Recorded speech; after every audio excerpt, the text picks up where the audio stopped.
Hello, everyone. My name is Camelia, and this is a brief summary of my narrative review.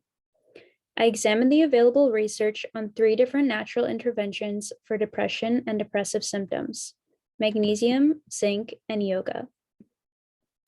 I chose this topic because of the omnipresence of this condition in our world that is only increasing in prevalence. Depression has wide-reaching adverse effects on daily function and quality of life for all those who endure it. Published evidence, however, on these 3 alternative therapies is limited. More research will assist in better understanding the effects of various interventions on this condition, and thus facilitate our understanding on how to improve patient outcomes. Using primarily PubMed, a variety of articles were examined, with 3 in each category that met the following PICO criteria. The patient population had to be adults or adolescents with mild to major depression.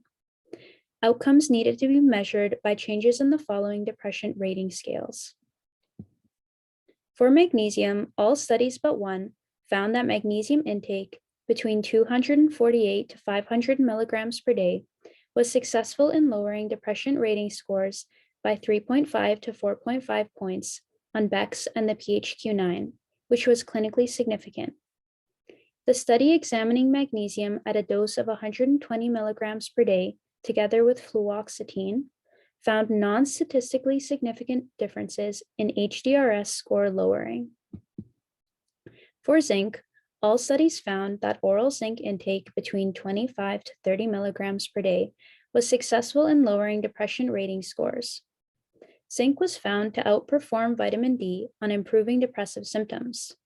One of the 3 studies summarized in the table was a meta-analysis, which found that zinc, in conjunction with antidepressant medications, enhanced their antidepressant effect safely and effectively for all 3 articles included. Likewise, all yoga studies included found significant decreases in BDI scores at the end of the trials in the yoga intervention groups, but not in the control groups. One study reported increases in DHEAS, sirtuin-1, and telomerase activity levels post-yoga intervention for 12 weeks, with decreases in cortisol, IL-6, and reductions in DNA damage.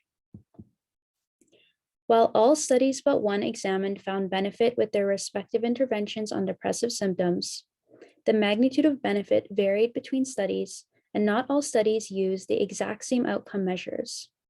Some hypothesized explanations for these effects include the following.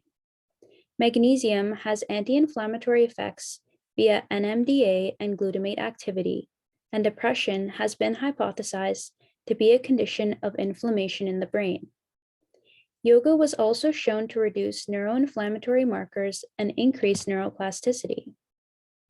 Those who struggle with depression consistently exhibit reductions in bone-derived neurotrophic factor, a factor that all interventions were shown to increase. To conclude, all studies but one out of the 3 interventions researched showed benefit in ameliorating depression and depressive symptoms in adults and adolescents. Yoga was shown to have the greatest magnitude of benefit, which is consistent with our knowledge of physical activity as an effective therapeutic for mental health. Given that both sample sizes and the number of studies available were small, more research is deeply needed for verification of these findings. Thank you for listening and have a wonderful day.